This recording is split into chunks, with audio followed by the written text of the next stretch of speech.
a continuar. Les decía, cuando hay algunos principios que no están señalados en el código. Por ejemplo, el principio de preclusión.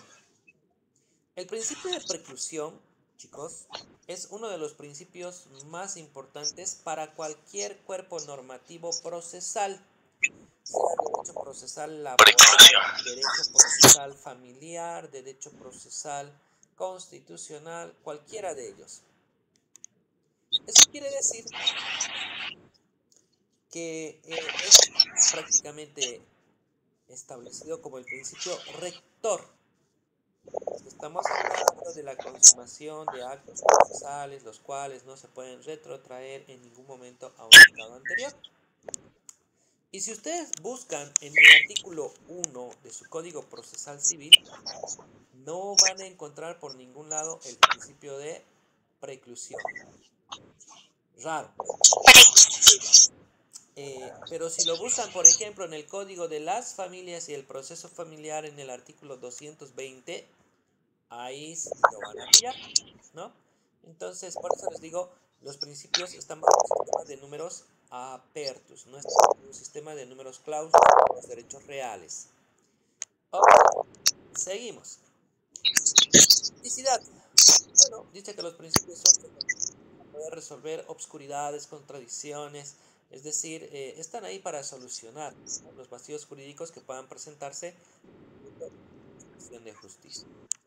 Complementariedad. Esto quiere decir que los principios están sistematizados, es decir, unos van con otros. Sí. Estamos en la diapositiva número 34. ¿Me copia?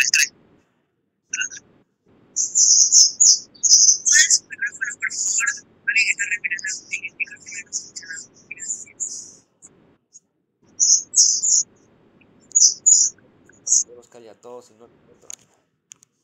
Ya. Entonces, hablando de el principio de complementariedad, decíamos que estos principios se encuentran sistematizados.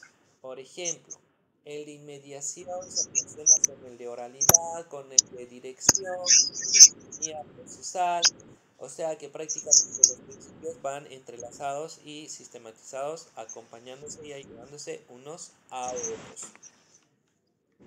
Complementariedad, cada principio se apoya en los demás, es decir, sí, acabo de desarrollar eso. Seguimos. Bien, vamos a analizar ya a los principios uno por uno. Habrá que decir, por ejemplo, para la no existe el principio de oralidad. Bueno, no existía, ahora ya está en los libros. En realidad, dice, el principio se llamaba el principio de funcionalidad. El principio de funcionalidad estaba compuesto por el sistema oral y por el sistema escrito. Hoy en día se llama principio de oralidad. Ahora,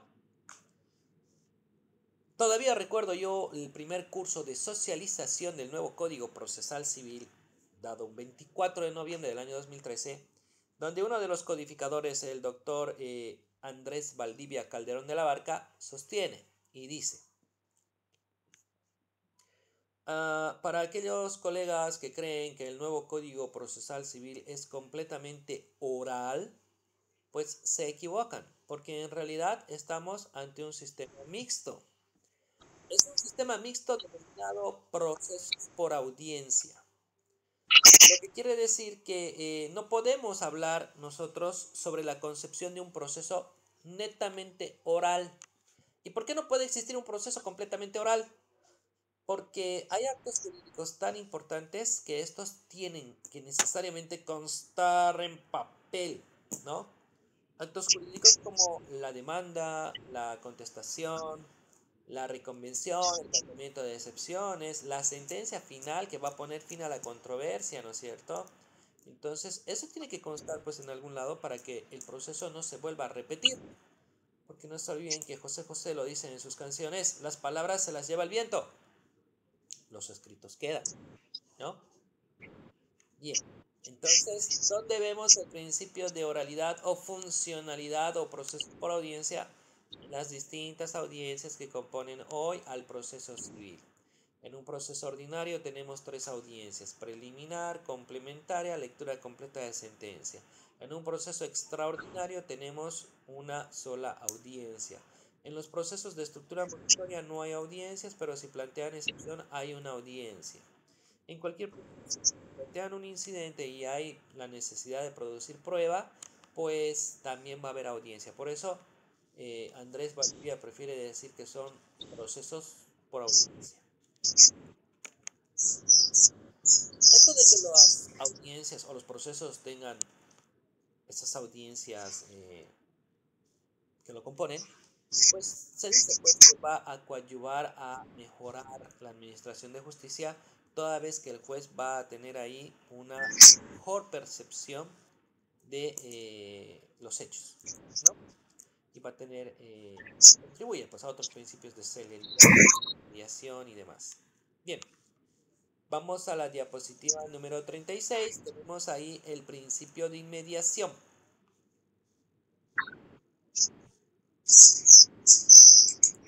¿En qué consiste el principio de inmediación? El principio de inmediación consiste en el contacto directo que tiene el juez con las partes. Lo que quiere decir que no había tenido nada que ver con rapidez. Yo en algún momento lo escribí mal, ¿no? En mi examen. El principio de inmediación tiene más que ver con esa relación que van a formar en vivo y en directo el juez y las partes. Por ejemplo, para dar un ejemplo de cómo es el principio de inmediación, podríamos identificar lo que nosotros tenemos en aula. Lo que nosotros tenemos en aula, bueno, lo teníamos en aula, ya lo en esta videoconferencia, es un contacto directo. Miren, por ejemplo, yo sé qué estudiante participa. Yo sé qué estudiante por lo menos pone ahí su video habilitado para ver si está atendiendo o no está atendiendo. También sé qué estudiante está usando el celular, cuáles no vienen a clases, quiénes entran. Todo eso es gracias al contacto directo que hay entre ustedes y yo. Ese es el principio de inmediación. ¿Cómo eran antes los procesos? Los procesos eran escritos que entraban, escritos que salían y poco o nada se veía el juez con las partes y los abogados poco o nada contacto directo de enfrentamiento. Hoy en día, ¿cómo es? Como el proceso está compuesto por audiencias, pues ahora se ven más seguido. La forma de absorber el medio probatorio es mejor porque el juez lo va a ver en vivo y en directo y a exposición de las partes, ¿no? Por eso se dice que este principio de inmediación se lo ve plasmado en distintas audiencias que el juez vaya a aplicar a lo largo del desarrollo del proceso civil. Seguimos. Otro.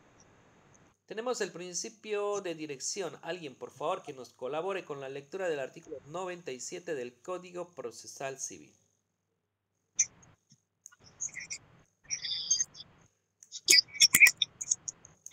97.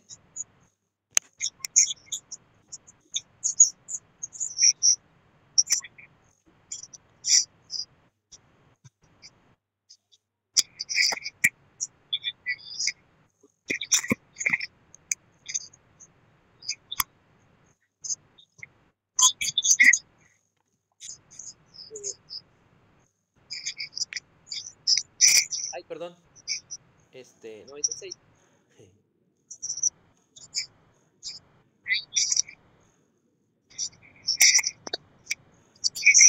Agora sim.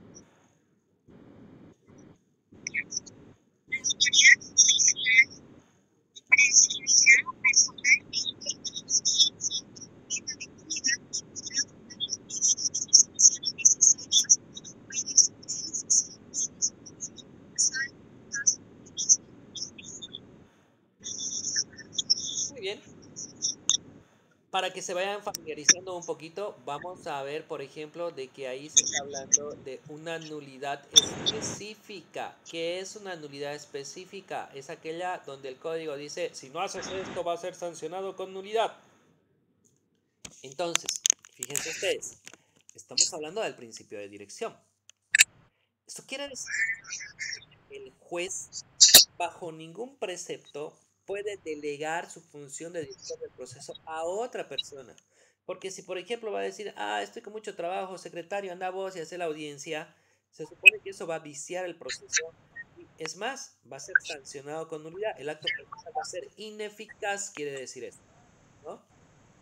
Entonces, esto se hace al principio de dirección. Eric Emanuel. Por favor, Eric Emanuel. Justiniano, mamá. Ya, muchas gracias, le agradezco.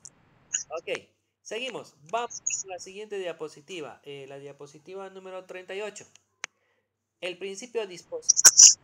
A ver, aquí vamos a hacer un pequeño ejercicio. Alguien lea el artículo 1, creo que es el numeral 3 o el 4, no recuerdo bien. El principio dispositivo. ¿Quién puede leer? Dispositivo de disposición es lo mismo. Sí.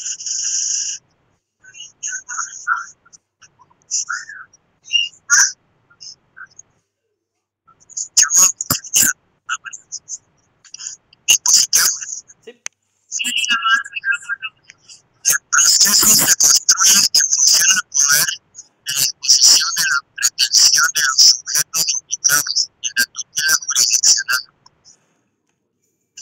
Muy bien. ¿Y eso qué quiere decir?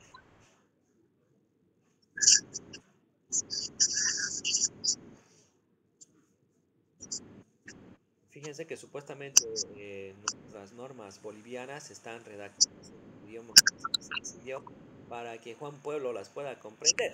Pero aquí estamos con estudiantes a nivel bachillerato, ¿no es cierto? Ya en formación a grado licenciatura, para ver si ellos, y estudiantes de derecho más, para ver si ellos pueden interpretar adecuadamente ese artículo. ¿En qué consiste?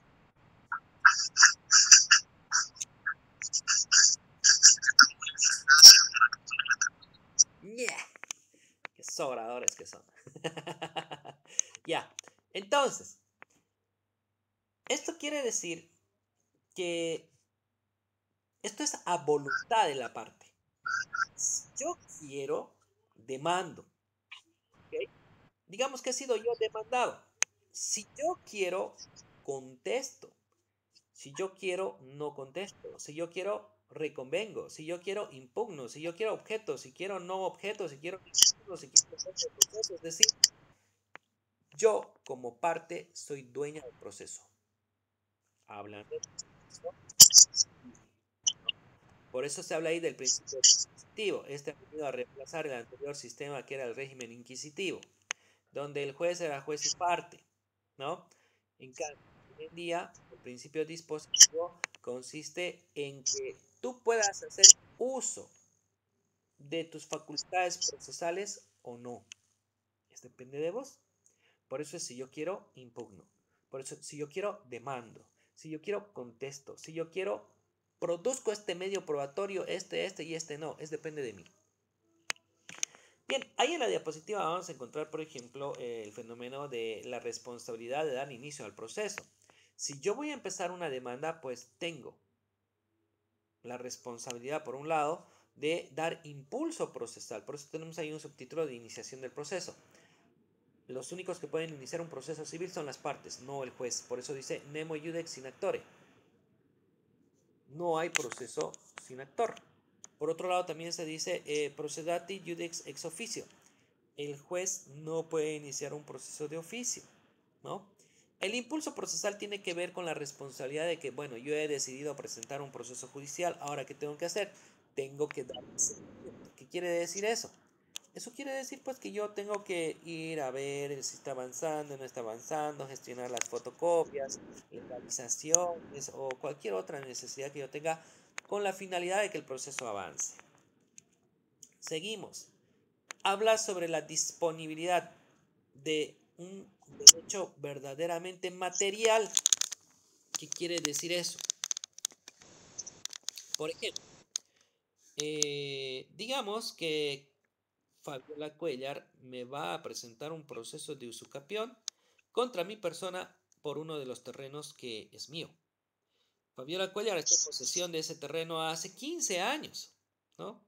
Entonces yo voy donde un abogado y el abogado me logra convencer para plantear una demanda de reivindicación. Yo como propietario tengo que reivindicar el terreno, ¿no es cierto? Bien, entonces finalmente analizo y hablo con otro abogado más y me dice, está aquí todo perdido, ¿para qué está yendo al proceso? ¿Qué puedo hacer yo? Yo puedo desistir de la demanda, pero hay dos formas. Puedo desistir de la pretensión o puedo desistir del proceso. ¿Cuál es la diferencia? Si yo desisto del proceso, el proceso se va a correr un traslado a la otra parte, si está de acuerdo o no en que se extinga, porque solamente es del proceso. Si la otra parte está de acuerdo, el proceso se extingue y tengo 6 meses para volverlo a plantear. Si no lo planteo dentro de los siguientes 6 meses, ahí sí ya acabó. Ahora, si yo desisto de la pretensión, el juez sin correr traslado ni nada va a decir, muy bien, el proceso se termina. ¿Por qué? Porque yo estoy renunciando a mi derecho. ¿Recuerdan el concepto de la pretensión? ¿Qué era?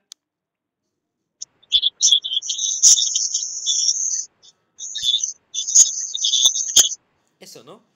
Hemos dicho que la pretensión es aquella persona que se está atribuyendo ser titular de un supuesto derecho.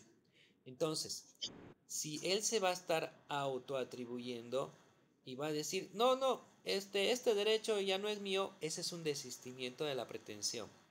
Ese es un verdadero acto de disposición de tu derecho material. Eso tiene que ver con el principio dispositivo, ¿no? A eso se refiere. Seguimos. Tenemos otro principio aquí que se llama el principio de verdad material. Este principio es uno de los principios nuevos y novedosos que ha sido introducido por la Constitución Política del Estado. Eso quiere decir que el principio de verdad material tiene rango constitucional.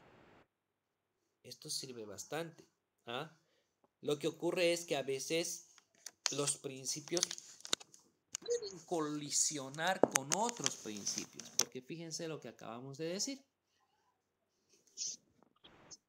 Con este principio de verdad material, dice, el juez tiene que ser un juez más dinámico, tiene que tener más empatía, o sea, tiene que empaparse más en el proceso, tener una relación como interés en el proceso, obviamente de forma imparcial. ¿Para qué? Para que él pueda dar una buena resolución. ¿En qué consiste la verdad material? En que el juez llegue a establecer la verdad material de los hechos. ¿Qué quiere decir eso? Que si en el proceso hay dudas sobre cómo va a fallar, él puede posponer el fallo para más adelante, es decir, lo va a posponer para dictarlo previa la producción de algún medio probatorio que él ve necesario. ¿Por qué lo va a posponer? Porque según él no ha llegado a formar un criterio con todo lo que se ha hecho hasta ahí. Entonces, por eso tenemos aquí una subdivisión. Tenemos por un lado que dice, ¿no? Prueba de oficio, el juez activo deberá priorizar el llegar a establecer la verdad material de los hechos. ¿Qué es la prueba de oficio? La prueba de oficio es aquella que el juez puede introducir al proceso a su criterio, ¿no? Por ejemplo, por aquí la parte demandante ha producido documental, título de propiedad, plano de uso de suelo, certificado catastral, qué sé yo. También la otra parte ha presentado, ¿qué ha presentado? Una inspección judicial, de repente una prueba pericial, qué sé yo. Entonces, el juez ve que es conveniente producir una prueba que ninguna de las partes lo ha solicitado, lo ha ofrecido. Entonces, en base a este principio, el principio de verdad material que tiene rango constitucional, él está habilitado para poder introducir de oficio quiere decir que sin que nadie le pida, él solito lo está introduciendo para mejor proveer, se llama, ¿no? No sé, pues se me ocurre, muy bien, he notado que ninguna de las partes ha solicitado un informe del gobierno municipal sobre las actuales medidas o colindancias del terreno, lo cual yo veo necesario, así que voy a oficiar, ¿no es cierto?, mediante secretaría a plan regulador del gobierno municipal para que sirva a certificar, pues, cuál, las dimensiones y qué sé yo, del bien, ¿no? Eso lo está haciendo él en base a el principio de material, a la prueba de oficio que él puede colocar en cualquier momento. Fíjense, principio de omisión, principio de disposición. Porque qué tal que yo no quería ofrecer prueba, por decir, inspección judicial, y el juez, al principio dice, voy a producir una inspección judicial. Ánimo, no te puedes oponer. ¿Por qué? Porque este principio tiene rango constitucional. ¿No era acaso si yo quería? Ah, sí, pero este tiene rango constitucional, así que va por encima del principio dispositivo o disposición. Seguimos. Prueba solidaria o la teoría dinámica de la prueba. El demandado también debe probar. Ay, caramba. Nuestra clase no se está grabando la segunda parte. Ah, no, no se preocupe. Sé que no es. Bien. Les decía, como otro punto tenemos el tema de la prueba solidaria o la teoría dinámica de la prueba. El demandado también tiene que probar. Si bien en materia civil una de las características es en la carga probatoria, es generalmente por parte del actor, el que demanda, el que presenta la demanda. En materia laboral se da un fenómeno distinto, ¿no? Se da la inversión de la carga probatoria. Ahí el que tiene el deber o la obligación de probar es el demandado, no el demandante. Pero una pequeña aclaración. No porque ustedes sean abogados del trabajador o el empleado despedido, se van a cruzar de brazos y decir, no, ya está todo en la demanda y es el otro el que tiene que probar. No, ustedes igual tienen que producir prueba, ¿ya? En materia civil, lo que se trata es de que ambos tengan responsabilidad, por eso habla de esa teoría dinámica de la prueba. ¿Qué quiere decir eso? Que el demandado no tiene que conformarse solamente con negar la demanda, sino que además tiene que producir prueba para demostrar que esa negativa es correcta y que él tiene razón. Por último, la carga probatoria de las partes, el que afirma algo lo debe demostrar. ¿Qué quiere decir eso? Eso quiere decir que todo lo que ustedes ponen en el memorial tienen que probarlo. Miren, cómo era un simple proceso de declaratoria de herederos o cómo es todavía vía judicial y es que no va a ser notarial. Ocurre, señor, primero, yo mayor de edad, vecino de esta ciudad, bla, bla, bla. Ah, tú eres yo, a ver, dices que eres persona, probame que eres persona. ¿Qué hay que adjuntar? Una fotocopia de la cédula de identidad. Luego dices, ¿no? Ocurre, señor juez, que mi padre, ah, tu padre, vos dices que es tu padre, prueba que es tu padre. ¿Cómo voy a probar? Adjuntaré un certificado de nacimiento donde aparezca mi nombre y ese señor que digo que es mi padre, como mi padre. Ok, mi padre ha fallecido el día 13 de agosto del año 2013. Ah, estoy diciendo que está muerto. ¿Cómo voy a probar? Certificado de función. Entonces, como ustedes podrán apreciar, todo lo que estamos diciendo tenemos que probar, ¿no? Así como mi padre tenía los siguientes bienes a suceder, digamos, ¿no? Bien, inmueble, casa, ¿cómo pruebo la existencia de la casa? Papeles de la casa. Vehículo. Acciones, las acciones voy a tener que adjuntar ahí en documento, ¿no? Línea telefónica, igual tengo que ir a buscar por la acción y adjuntar, ¿no? Por eso, todo lo que yo digo, tengo que poder probar y demostrar. Si ustedes tienen mucha imaginación y creatividad, ese principio de verdad material puede hacer maravillas en su proceso, pero más adelante cuando acabemos todo esto, vamos a tratar de hacer un ejercicio. Seguimos. Principio de economía. Se supone que el proceso debe tratarse, desarrollarse y tramitarse con el mayor dispendio, ¿no es cierto?, de gastos, esfuerzo, tiempo. Este principio se divide en otros subprincipios, de acuerdo a la doctrina, no a lo que está en el código. No se olviden que nosotros en la universidad estudiamos la ciencia, la rama, la disciplina del derecho procesal civil. Nosotros no estudiamos códigos, porque si estudiáramos códigos, mañana sale un código nuevo y todos quedamos fuera, ¿no? En cambio, como estudiamos la rama y la disciplina, pues hay un código que está vigente. Cuando se ha cambiado ese código, vengan los códigos que vengan, pues no va a cambiar lo que está ya establecido en la rama o en la disciplina de esa ciencia, porque por ejemplo el concepto de demanda, vengan los códigos que vengan, va a seguir siendo el mismo, ¿no? Por eso nosotros en la universidad estudiamos la rama, la disciplina, no los códigos. Bien, tenemos aquí un principio que se llama el principio de concentración. A ver, búsquenlo ahí en su Código Procesal Civil, por favor, el artículo 1, el principio de concentración, o también lo van a pillar como otro principio adicional que se llama el principio de eventualidad. ¿Quién va a leer, por favor, artículo 1? A ver.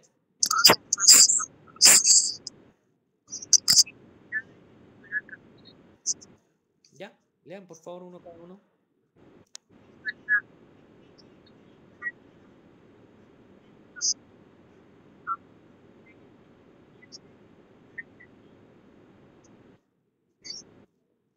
Muy bien, el otro más, por favor, ¿quién va a leer?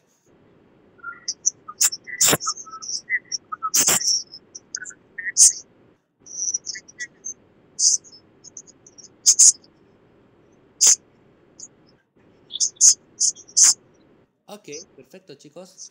Entonces, como ustedes han escuchado, ¿en qué consiste este principio de concentración? Escuchen esto. Consiste en ejecutar la mayor cantidad de actos jurídicos procesales en la menor cantidad de actos jurídicos procesales. Quiere decir eso. Si ustedes revisan, por ejemplo, el artículo 366 y el artículo 368 del Código Procesal Civil, van a encontrar ahí ustedes que estamos hablando de la audiencia preliminar y la audiencia complementaria. Asimismo, también vamos a encontrar que en la audiencia preliminar hay una lista de 6 actos procesales que la tenemos que hacer ahí, ¿no? 366, parágrafo primero, numerales del 1 al 6. Si ustedes revisan el 368, igual van a encontrar una lista casi como de 6 actos jurídicos procesales que se tienen que hacer en esa audiencia complementaria. Entonces, ¿qué quiere decir eso? Que nosotros vamos a intentar ejecutar la mayor cantidad de actos jurídicos procesales en la menor cantidad de actos jurídicos procesales. Por eso es que cuando va una demanda y la otra parte al contestar plantea una contrademanda, esto se hace en un solo proceso ante un solo juez, con un solo procedimiento, aplicación del principio economía, celeridad, concentración, eventualidad, ¿no? Estamos a escasos, creo, 8 minutos de que nuestra reunión se corte. Voy a llamar lista y cuando termine de llamar lista vamos a avanzar un poquito más. Y de ahí a Ribever. ¿Ok? Ay, graciosos. Pidan a Dios para que nos libere de esta pandemia. Hagan caso a todos. Vamos a volver rápido a clases y ahí me van a ver la pelona, no se preocupen. Ya. Lista. Natalia.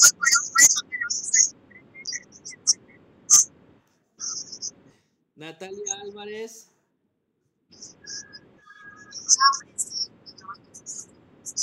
Ya, se lo arregle, por favor. Camila Andrea Ardaya.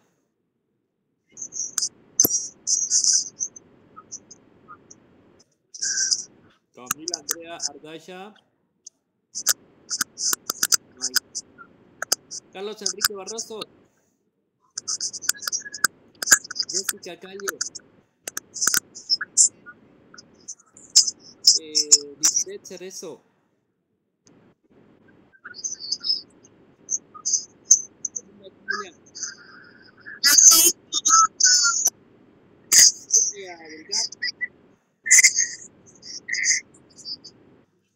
María José Heckner. No. Raiza Victoria López.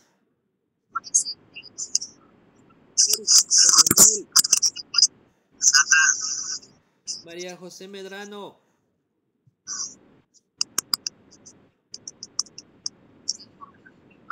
¿Cómo que le dijo? A ver otra vez.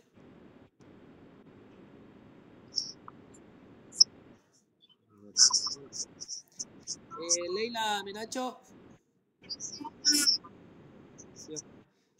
Dorian Pacheco. Ok. Lisette Pardo.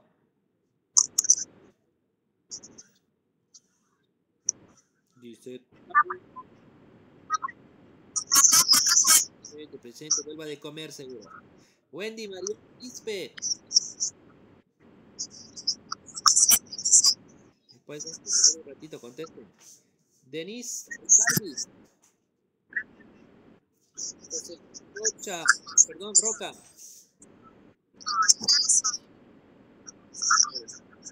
Soar Siles.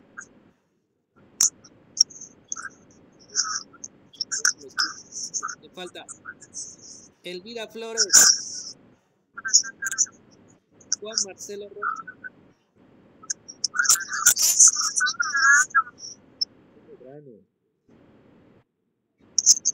Sí, Rocha y María José. Bien, seguimos. Bien, como que chao. Quietos ahí.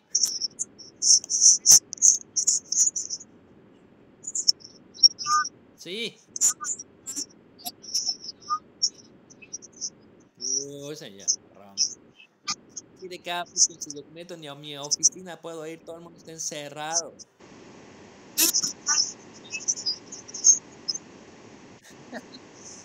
Es que no tengo aquí los papeles pues, para el tema de la casa. Tiene el carnet de su papá, ¿ya? Ok. Bien. Estamos quedando en la diapositiva número 43. Bien. Por favor. Las clases en semana B vamos a comenzar.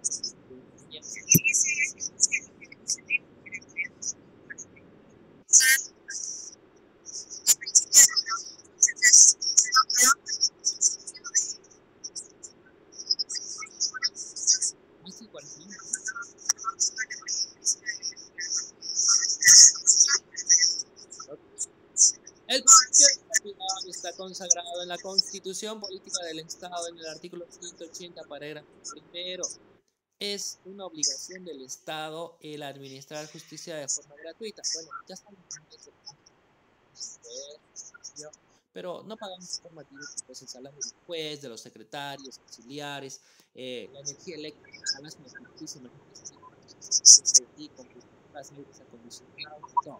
¿no? El Estado es el que se hace cargo de todos esos gastos. Este principio de la ley de la energía. Santo, ¿dónde se esa bulla?